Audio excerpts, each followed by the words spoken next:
a trailer in EMI, and then finally at Bray. The editing process on this, plus mix, music and mix, because there's Jerry Goldsmith's score, I think probably was maybe in 20 weeks. Now I can post in 12 to 16 weeks. But I think it's partly, the Avid is faster. Don't forget, in those days you're using Hollywood Moviola and Chem, right? Or Steenbeck. I used to like that. I used to like hands-on, and Terry Rawlins would go and have the films brought from the shelf, and you'd run it on the Hollywood Moviola, choose a moment, then cut it in, put it on the Steenbeck, then check it, and then do it again. Now it's like press button, bang, bang.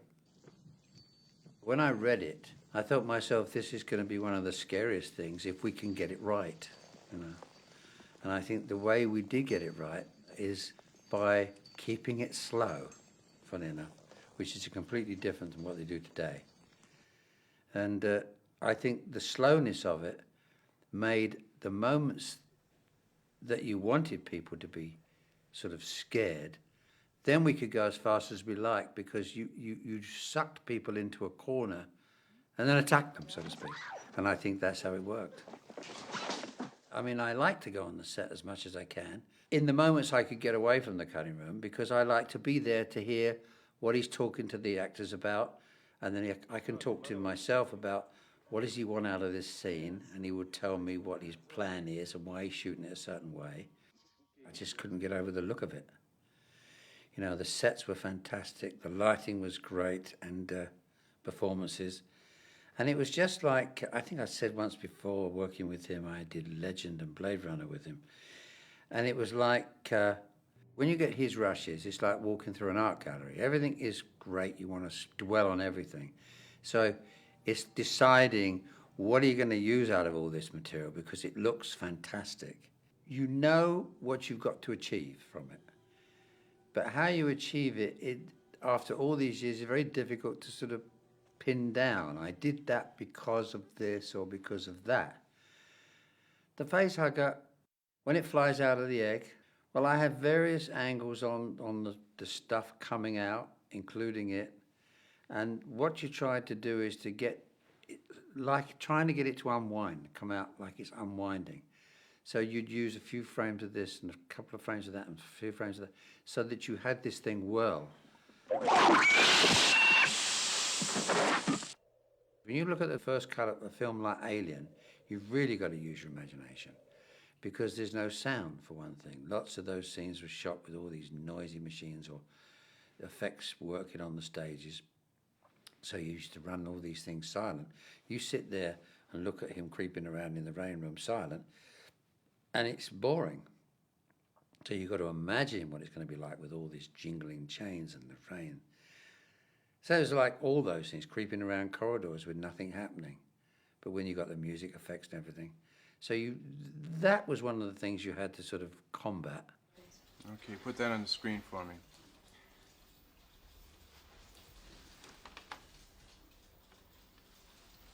Can you get closer? It was 3 hours and 12 minutes, the first cut of it. And I knew it was going to be great, but I said, oh, no, I just hope that people don't get carried away with pretensions, because I remember Ridley's words, I want this to be unpretentious. So I had no input other than to beg them to say, please cut an hour out, no matter what you think. It has to be close to a 2-hour movie that you think you're losing, because everything's there. You don't have to cut out any big moments. It shouldn't move this slowly. And they said, don't worry, we know we can't. Nobody wants to lose an extra screening, and we'll get it down. And the next time I saw it, it was the perfect length. It was a 2-hour movie. Length was an issue, and we had obviously shot the sequence where Dallas is found in the ship as an egg, still alive, and she tortures him. And I know that I seem to remember we had to take about 11 minutes out the movie. And funny, something that, in fairness, that scene never ever really worked quite as well as it should be, because it just didn't really look realistic enough, him and the egg. I didn't think they were going to be able to use it because of when I read it in the script, it slowed the pace of the exit, of the end of the picture. The picture had to have that pace, her trying to get the hell out of there, and we're all rooting for her to get out of there, and for her to slow up and have a conversation with Dallas was Not appropriate. The last 17 and a half minutes of the film is Sigourney with no dialogue. And we are ripping around those corridors. I remember when I first saw Alien, I was sitting in a projection room all by myself, and of course everything was much over length.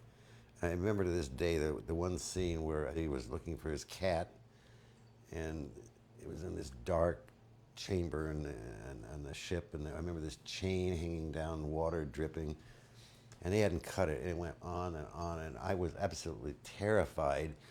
Yeah, I kept saying, it's just a movie, and it really scared the shit out of me, to be perfectly honest. I mean, I was terribly frightened with it. And, which is good, because that helps when I have to sit down and write the music for it. I like to go see a film, any film that I'm doing, I try to see it first as an audience and react as the audience, and try to distance myself from what I eventually have to do. Jerry Goldsmith's score is one of my favorite scores. Seriously threatening, but beautiful.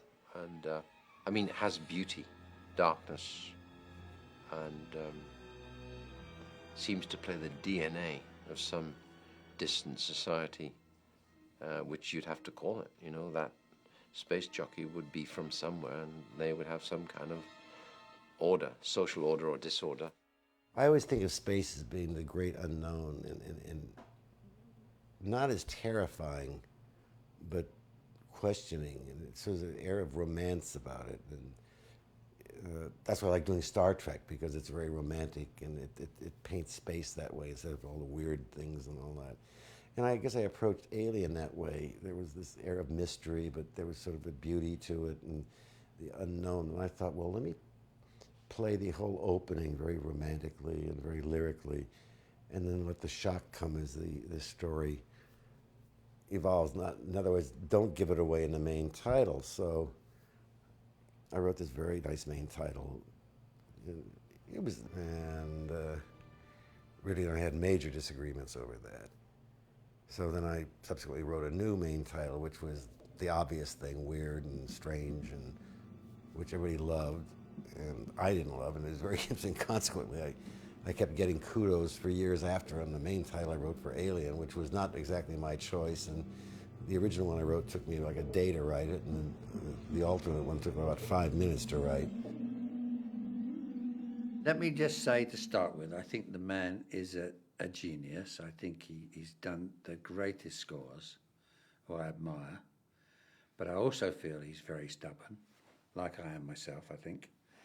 And when it came to Alien, I temped the film myself with as much Jerry Goldsmith music as I could, because I knew he was going to do the film. He's an absolute master of like doing a a rough temporary soundtrack, etc. He's just got this great eye and ear, and he says, I know what piece of music will be great in there. And so he always put the most, which is a real problem sometimes, because you have this free range of, you can choose any music you want. And whenever I do these temps myself, I obviously know by that time who's going to be the composer, and I bend over backwards to find stuff that they've done in various other films to see if I can make it work. Obviously you can't always make it work, so you have to use material from other sources. But I just think it's invaluable. And I must say, at times there's areas you can get to work better than they do later, and that's not degrading anything composers do.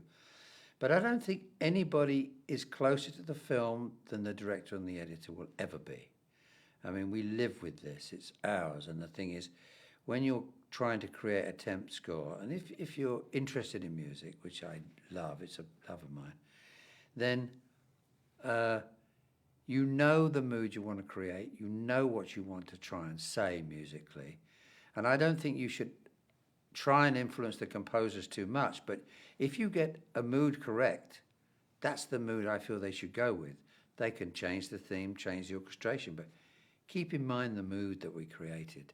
I remember when the pods opened, from the hypersleep, they did eventually temp track it, and in that particular scene they had temp tracked it with a piece of music I had written for Freud.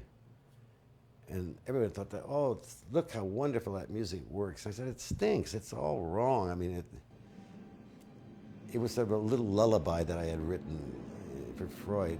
So I wrote a piece. I wrote a piece for that, and it was very impressionistic and very mysterious, but pretty, but mysterious, and I thought it worked brilliantly.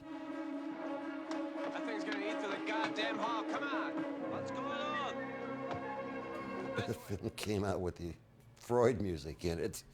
Consequently, I got more letters saying, "Starting to repeat yourself, eh?" They had bought the music from Freud and put it in that spot. So you could see that I was sort of like going at opposite ends of the pole with the filmmakers on the picture. And I don't think he ever forgave me for using like Howard Hanson for the end of the film, and keeping the music that he wrote for Freud for the film.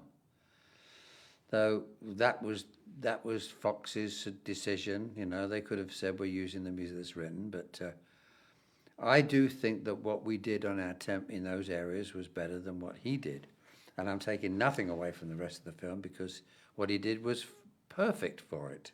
Well, you know, this is always a tricky part because, you know, finally, no matter how much of it the composer hums for you or plays on the piano or does anything like that, you know, you don't really hear his score until you're on this, you know, recording stage. Or at least that was the way it used to be. And his score, when it finally was way too lush and way too, more like his Patton score, you know, and which was not really what anybody particularly wanted. We wanted it more haunting and weird and strange, and it wasn't really any of that. So, actually, what happened was we bought a couple of Goldsmith pieces that we had in the temp, and we had and all the rest of that stuff. This is really Ridley. When I say us here, I really mean Ridley, and you know, and he did an amazing job in the dub, but Mr. Goldsmith was quite unhappy when he saw the movie, and in fact went to the studio. He'd done a lot of movies for Fox, and you know, announced that we were going to be a disaster and it was horrible, and we'd ruined his score, and we'd done all the rest of that stuff. They released it as an album, and I bought the album. And there were a couple of tracks on the album that weren't in the movie, and they were tracks in which Goldsmith used horns to personify the alien. And it was very effective, this creepy, distant honking that comes in that is clearly meant to be the alien's theme. And it's very effective. It's not in the movie, but then I can't really see any place in the movie that you could use it without it being intrusive.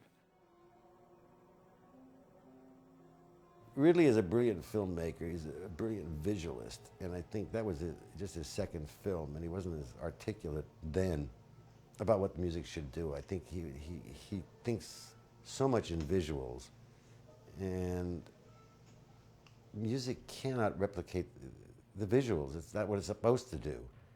And I think he was thinking more in terms, at least the message I was getting for him is he wanted me to be visual with the music. Well, I can't be visual with the music. That's not what I'm supposed to do. Let the director and the cinematographer put the visuals on the screen. Let me do the emotional element. And I think that's where it became a big problem with me. And fortunately, I had a lot of time to do it, and I went back and redid music, and somehow it all worked out finally in the end. But there was a problem. And I think the biggest problem was just in communication between me and the director. It would be interesting if that film had been made today, and Ridley had now the benefit of having made so many other pictures and worked with a lot of different composers, how he would have approached it, you know, with me musically. The real challenge of composing music for films is to write a score that works brilliantly in the film and also has a life of its own that stands by itself. I think many of the great scores of the past work brilliantly in a film, but taken by themselves, they don't stand alone.